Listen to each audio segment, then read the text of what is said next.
Hey there, Fai Cheng here with a review of Sphere of Influence. So what I'm showing you right now is what is in the program, so you understand what you're actually getting.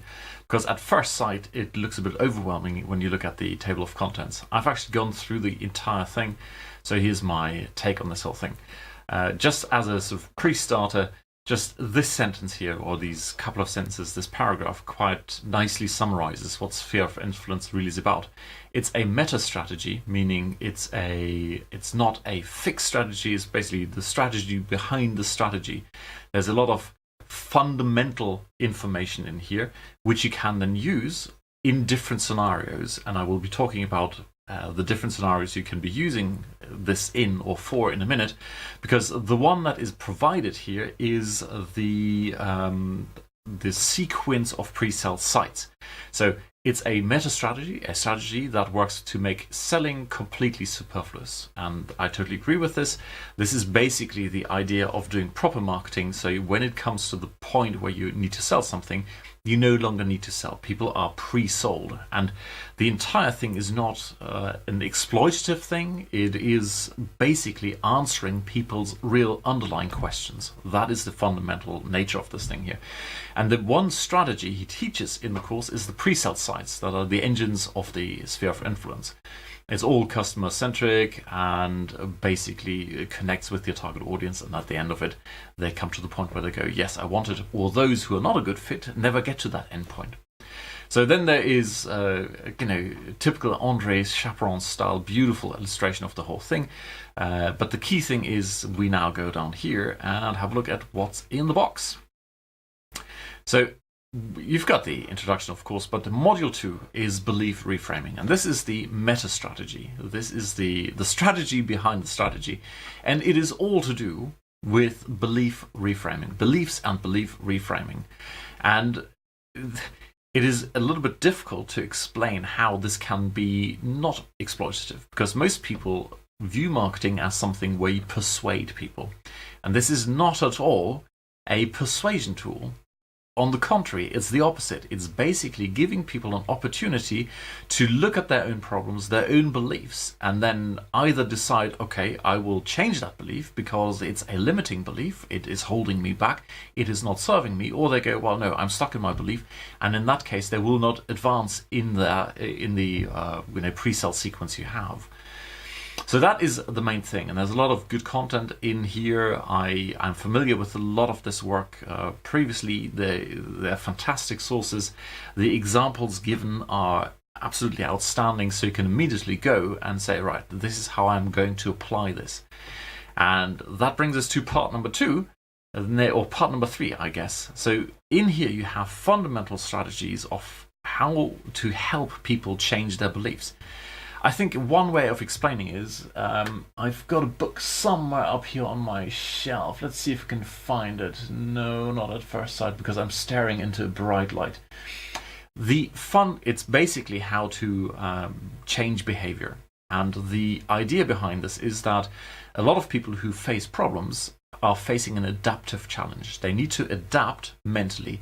Basically, they're stuck in the forest, they see trees everywhere, and they're totally confused. And in order to step out of this, or in order to change, you really have to step out of your situation, look at it from the outside. And this is where the trusted advisor, the expert, comes in. You typically go to a coach or a consultant or your doctor or something because they have outside knowledge. You are kind of stuck in your problem, and you are stuck there until you get a different perspective. And that's precisely what this belief reframing is about. So it's helpful, it's truly helpful, helping people break through their limiting beliefs. So once you've got that installed, then that is deployed along with the tactical ways of doing it. So what we've got here in module number 3 is you have all kinds of tactics where you then take the underlying approach in order to now get this out there. And you use things like authority and the strategy of preeminence, and the one most people are familiar with, for example, is commitment and consistency, the Cialdini type insights. So you take all of these tactics, and now we get to the meta part, or I would say this is the meta part, because the example given throughout this course is that you deploy this whole thing in pre-sell sites. So Andre has these, and he's very successful with these, the pre-sell sites, which typically consist of a short sequence of pages where people go through. For example, you're looking at commitment and consistency. What you'll see with a lot of Andre's sites is that there is a small button, continue reading, at the bottom. Now that is commitment and consistency. So he not only walks the talk, but he also shows you how this actually works in practice. Because a lot of people will look at his sites from the outside and go, oh yeah, I roughly go and roughly understand what it's about.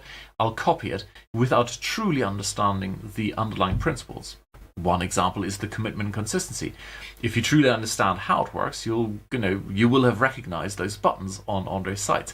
But if you now start to see all the other bits, that's where the real gold is. So the reason I say it's a meta strategy, or it's this course is not limited to pre-sale sites. That's the key thing, because you can take the same principles, and you should take the same principles, for example, doing ads, or for writing emails, or for writing a newsletter, whatever it is you're doing.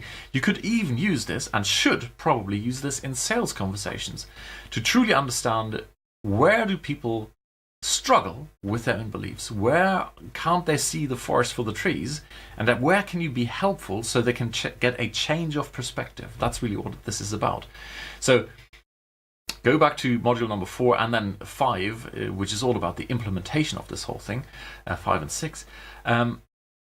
Yes, there is a fantastic outline of how to deploy this in the real world. It's one that works, and it's one you can copy, and you take the information there, you go and do this step by step, you go and implement these sites. But the fundamental principle behind it is so powerful, you should go and apply this everywhere. And not only should go out and use this, like, oh, how can I now make my ads more powerful? It's the other way around. It's basically the underlying principle is, to paraphrase Zig Ziglar, if you give enough people what it is they want, you will get everything you want, roughly along those lines, right? And that's precisely what this whole thing is about. You need to, once you've gone through this course, you will have such a good understanding of where people can get stuck, and how to dissect that, and how to then strategically and tactically present information in such a way that they go, I finally get it. Okay, that's why I'm stuck, and now I can move forward. So there you go. Modules 5 and 6, and as you can see here, the green ticks, I've actually gone through the entire thing, and it took a good couple of days. I mean, it's a meaty course. It's all about building the site. This is the sort of implementation side of things, along with, very, very important, the tracking part. How do you actually figure out which bits work, which bits don't work? Where do you need to focus your energy to make sure these things keep running? And then the rest is traffic strategies, which as of today are not 100% there. The paid traffic is still coming, but by the time this course is public release, that course is that piece of content is in there, as in the as of the 28th of February, it'll be all in there. So there you go. That's my summary of Sphere of Influence. To me, it's a definite thumbs up. If you want to understand the difference or comparison to, for example, product launch formula, I've got another video. I'll link it somewhere down below, so you understand how this differs and or how you could combine it if that's what you choose to do. The big, I would say, insight here is, or the big differentiator, or difference between those two, is that product launch formula is great for you if you have the ability to get a lot of traffic into the same place at the same time, where people get excited about something coming up. So the example you're probably not going to copy is, think Apple releasing a new iPhone, and they get all the journalists into one room, and there's the new iPhone, and everyone is super excited. And then a few days later, or a couple of months, you have the same thing in all the Apple stores. Suddenly, everyone gets together, they're super excited, they see other people are excited, and now they're going to go and buy the new iPhone. That is the nature of launches. You have a large community getting all together, getting excited about a particular event. Whereas Sphere of Influence is more a I wouldn't say a long-term strategy, but it's much more useful and applicable when you've got a smaller amount of traffic, or you're not constantly releasing something new, but you want to build something, you want to build an asset that lasts for a long time, and where you've got a steady, maybe even a small amount of traffic coming to it. For example, it's great when you have organic traffic. You've got search engine traffic, people come to your site, and you don't have to rely on masses of other people jumping up and down at the same time. So there you go. That's, in my opinion, what's my opinion on the sphere of influence. It definitely gets a double thumbs up. There we go. In Focus, here we go. In Focus, double thumbs up. It's a great course and highly recommend it. Cheers. Bye.